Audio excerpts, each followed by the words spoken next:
আহিলু মই অমিদুল ইসলাম। তো আজকে আমরা আলোচনা করব মানে ক্লাস 10 এর মানে সায়েন্সের মানে এনসিইআরটি যেটা কিতাবটা আছে এনসিইআরটি কিতাবের 1.3.1 নাম্বার টপিকস। ওকে, যে টপিকসের নাম হইছে ক্ষয় ভবন।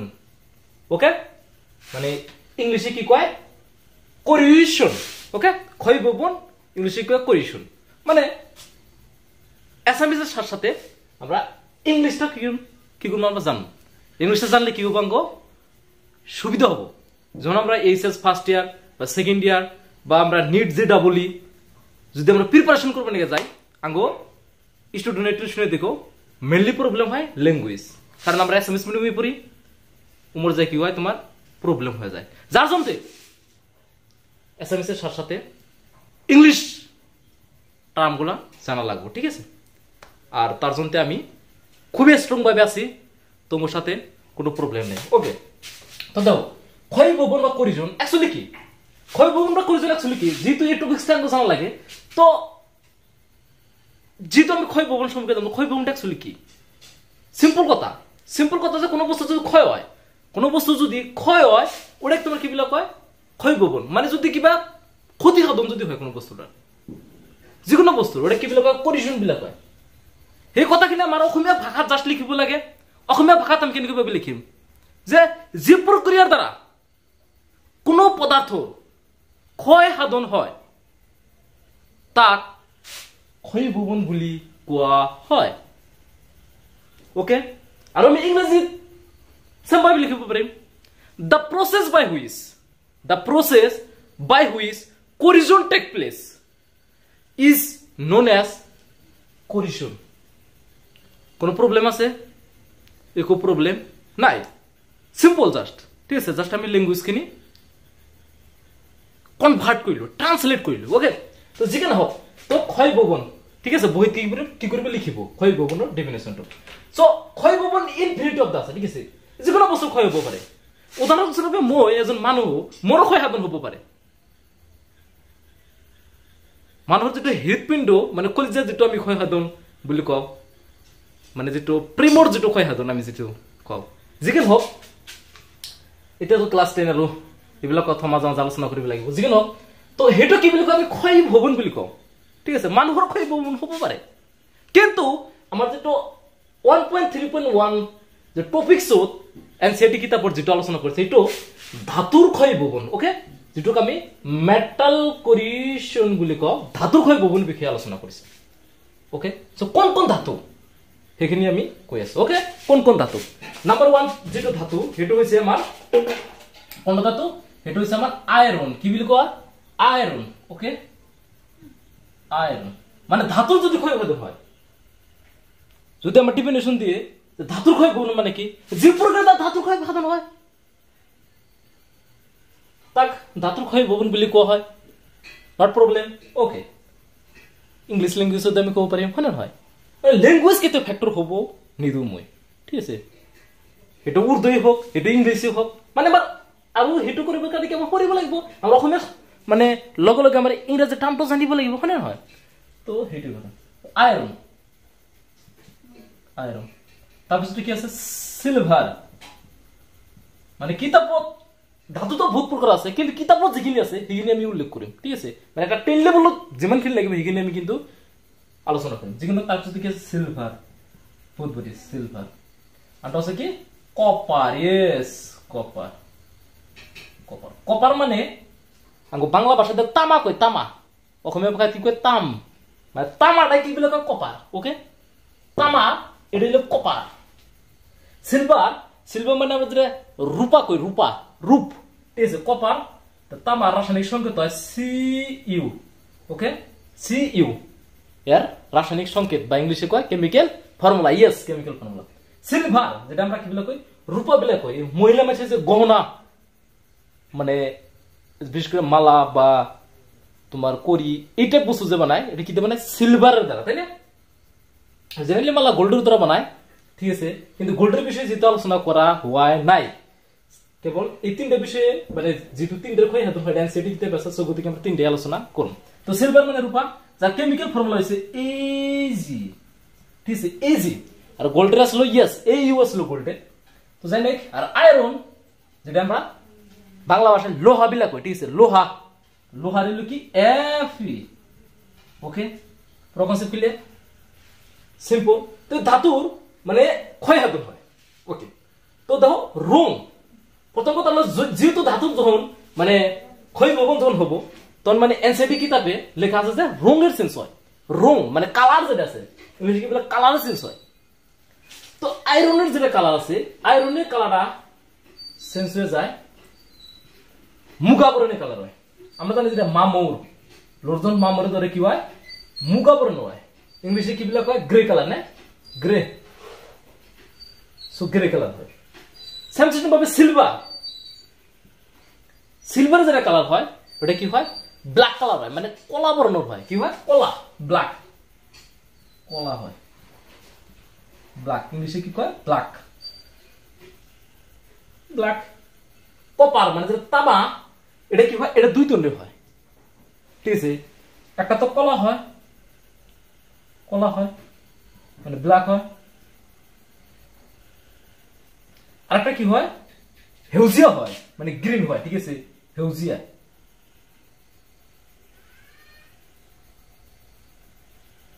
হয় হেউজিয়া ইংলিশে কি বলে কয় green colour yes green colour হয় প্রতিসভা গেছে বস্তুটা একদম ধীরে ধীরে খুব শান্তভাবে খাতার মধ্যে লেখো ঠিক আছে খুব শান্তভাবে ধাতুর ক্ষয় ভবন বিষয়ে আমরা আলোচনা করতেছি বড়িয়া কথা খাই ধাতুর ক্ষয় ভবন মানে কি যে প্রকারের দ্বারা ধাতুর ক্ষয় সাধন হয় ওটা কি বলে ধাতুর ক্ষয় ভবন হয় জাস্ট অসমীয়া ভাষাতে আমি ট্রান্সলেট করে লিখিম যে প্রকার হয়ে ধাতুর ক্ষয় সাধন হয় তা ধাতুর ক্ষয় ভবন বলি কোয়া হয় তার পিছনে কি আছে আয়রন বাই কি আয়রনের কোন সিস্টেম ভাবে হয় আয়রনের মুগা বর্ণের কালার মুগা বর্ণ মানে গ্রে কালার আছে তারপর কি সিলভার কে কলা হয় কিন্তু কপার যেটা তামা দুই প্রকার একটা তো হিউজিয়া হয় মানে গ্রিন কালার হয় একটা কি হয় কলা হয় মানে ব্ল্যাক হয় ঠিক আছে সো গতিকে এই তিনটা বস্তু যদি মনে রাখি না এনসিডি কিতাব মানে টপিকসটা 100% এফিশিয়েন্ট একদম ফ্লোসার ভাবে পুরো একদম দিমাগের ভিতরে কি ঢুকে যাবো ঠিক আছে কোনো প্রবলেম হবে না তো আমরা রিঅ্যাকশন করতে দাম লাগবে ঠিক আছে তো এই কটা রিঅ্যাকশন আছে যে আয়রন যে মামুর হইলো মুগা বা সিলভারের যে মামুর কলা বর্ণের হইলো বা তামার যেটা হিউজিয়া বা কলা বর্ণের হইলো এগুলো আমরা রিঅ্যাকশন গুলো কেমিক্যাল রিঅ্যাকশন গুলো রাসায়নিক বিক্রিয়া গুলো জানা লাগবে ঠিক আছে তো রাসায়নিক বিক্রিয়াটা আমরা জানবো সো রাসায়নিক বিক্রিয়াটা আমরা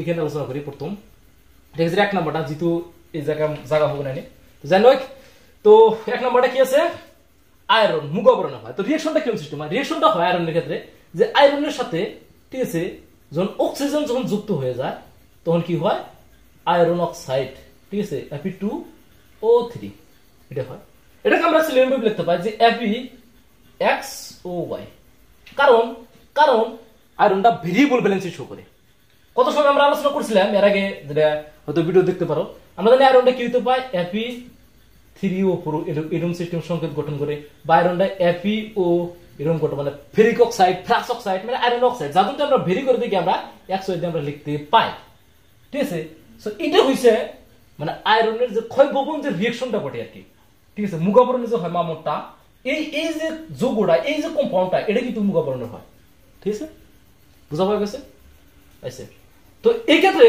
কত কিতাবের মধ্যে মানে আয়রনের অক্সিজেন তার সাথে H2O যোগ হইতে পারে মানে হেমিকা জলবায়ুর উপস্থিতি মানে মামরটো ধরে এমনি আমরা জেনারেলি মানে লোহার কোনো বস্তু যদি আমরা ফেলাই দেই ঠিক আছে যে যেনিবিলা পানি জাতীয় বস্তু যেনিবিলা অনেকগুলো যদি বেশি ফেলাই দেওয়া যায় মানে ফট করে মামর ধরে মানে খুব জলদি মামর ধরে ঠিক আছে তার মানে কি হেমিকা জলবায়ু যাদের কত মানে কিতাবের মধ্যে H2O এর সাথে রিঅ্যাকশন দিতে পায় তো ঘাবড়ানোর কোনো কথা নাই সিম্পল কথা ঠিক আছে তো প্রথমটা আমরা বোঝা গেছে বহুত বড়িয়া সো খাতার মধ্যে লেখো তো নেক্সট আলোচনা করতেছি নেক্সট প্রথমটা কমপ্লিট তো নেক্সট আসলে বিক্রিয়াটা দেখি আমরা নেক্সট আছে কি সিলভার ওকে বলিয়া সিলভার তো সিলভার সেম অক্সিজেনের সাথে যোগ হবো মানে যেটা কনভার্সন ইংলিশে কি কয় কনভার্সন মানে দহন প্রক্রিয়া মানে কোন একটা বস্তু যদি জ্বলে এটা কি বলি কোয়া হয় দহন প্রক্রিয়া কনভার্সন বলি কোয়া হয় ঠিক আছে সেটাই মানে মামর মানে কি ক্ষয় ভবন মানে কি কনভার্সন হওয়া কম্পাউন্ডৰ লগত যোগটোৰ লগত কনভার্সন হওয়া ক্ষয় ভবন হওয়া বুঝা গই আছে ওকে আমি রিঅ্যাকশনটা আলোচনা করব যে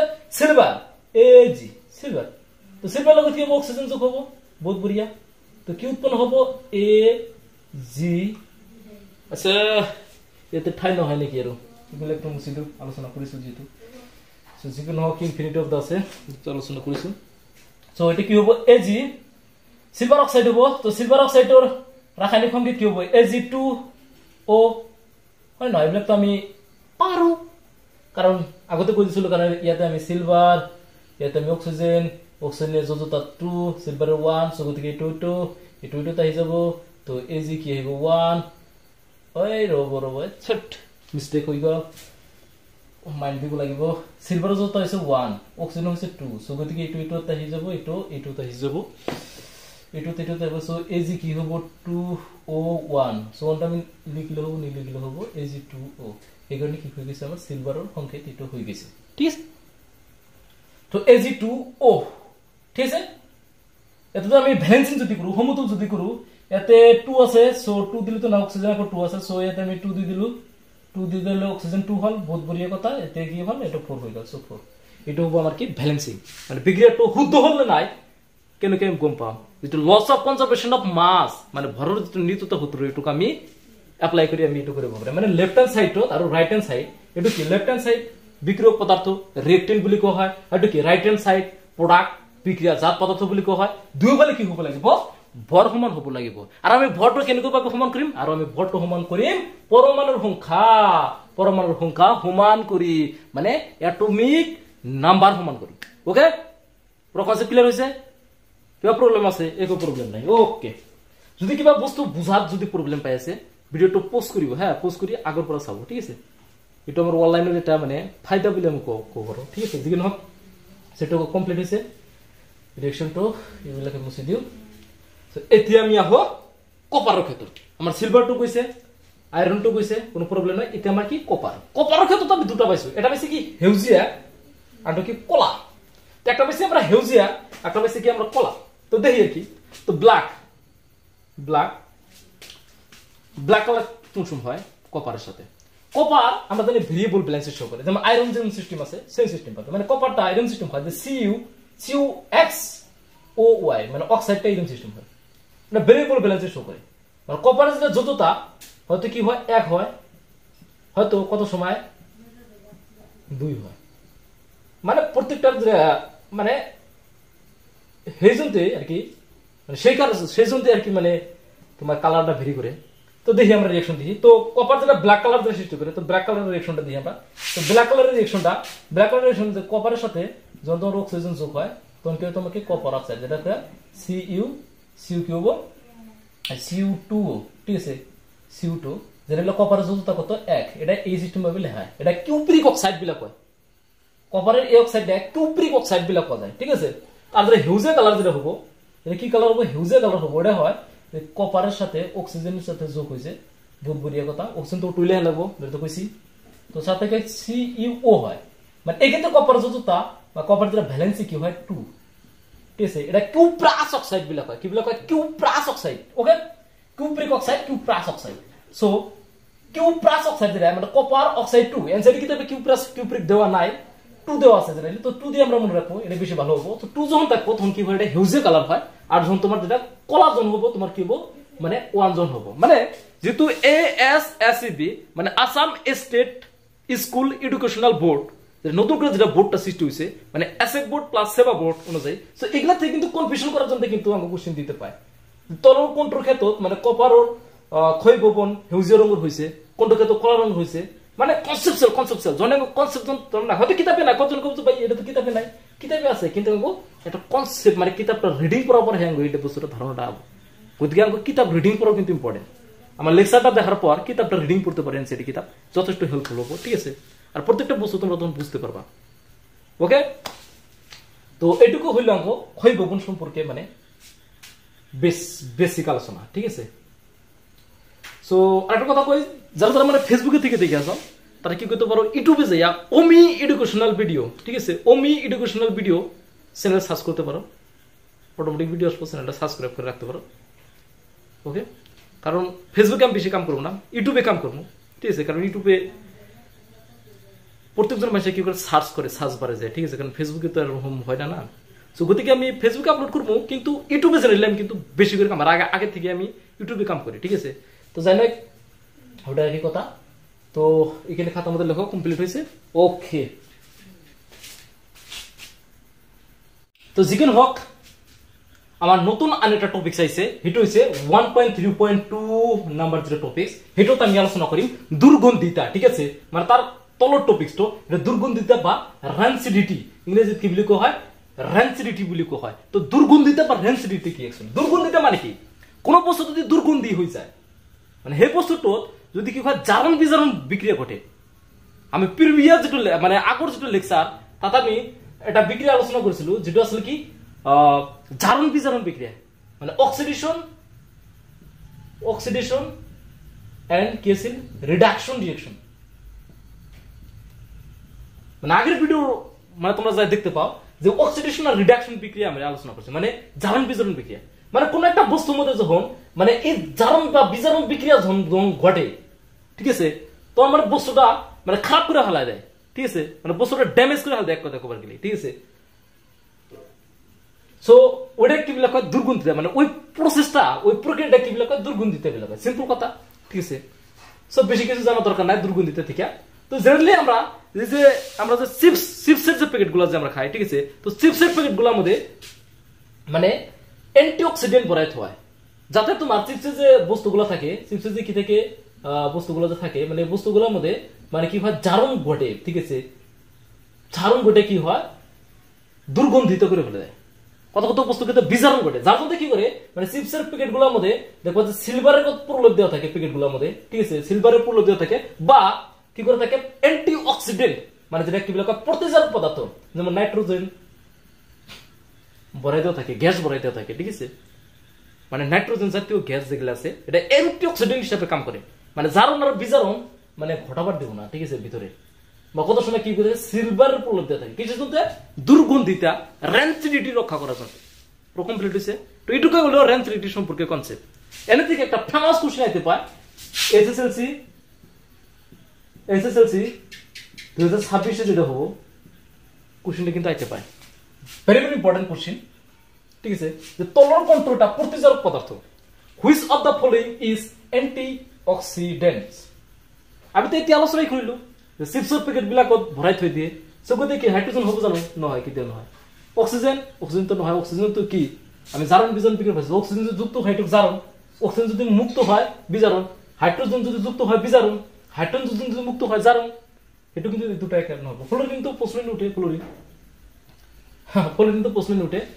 ফ্লোরিনটো এটা আমি পর্যাপ্ত তালিকাত এটু কি বুলি কও 17 মানে গ্রুপত আছে, মানে 70 নম্বর গ্রুপত আছে। এটো ফ্লোরিন, ক্লোরিন, ব্রোমিন, আয়োডিন এবিলাক আছে। ঠিক আছে, তো যিকেন হোক এবিলাক নন মেটাল হয়।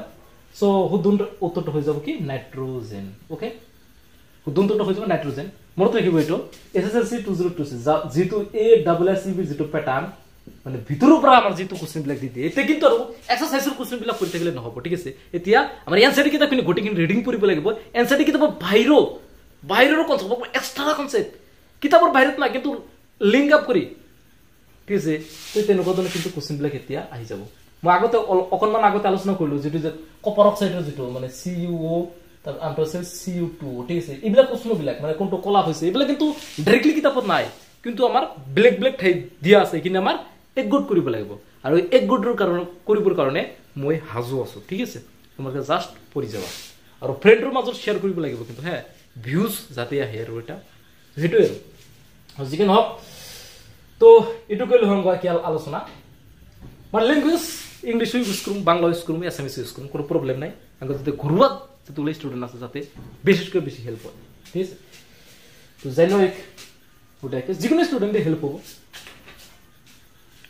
এইটুকে আজকে জনতে আর কি, তো এইটুকুর জনতে আজকে আর কি। ওকে, এনসিডি কিতাব আছে আমার কাছে। ঠিক আছে, এনসিডি কিতাবের ডিটেলস সবগুলো বস্তু আমি আলোচনা করবো সময় হোক। অনুশীলনী যেগুলো আছে অনুশীলনী বিষয়ে আলোচনা করবো, প্রত্যেকটা বস্তু আলোচনা করবো, কভার করবো। এসির খার লবণ আছে চ্যাপ্টার, বহুত চ্যাপ্টার আছে। ধাতু এই মেটাল নন মেটাল কিছু না, কার্বন যৌগ, হ্যাঁ কার্বন আর যৌগ চ্যাপ্টারটা মানে কঠিন চ্যাপ্টার যেগুলো আছে এগুলা মানে আগে স্টার্ট করবো আর কি। বাট আর কি ভাবছি যে কঠিন যতগুলো চ্যাপ্টার আছে এগুলো আগে শেষ করে দিয়ে ওটা বেশি ভালো হবো নাকি, কারণ সেগুলোর জন্য প্রবলেম হয় স্টুডেন্টের, আর স্টুডেন্টের মাথায় কাম দেয় না সায়েন্স স্টাডি করার ক্ষেত্রে। যার জন্য কঠিন সাবজেক্ট আগে করবো।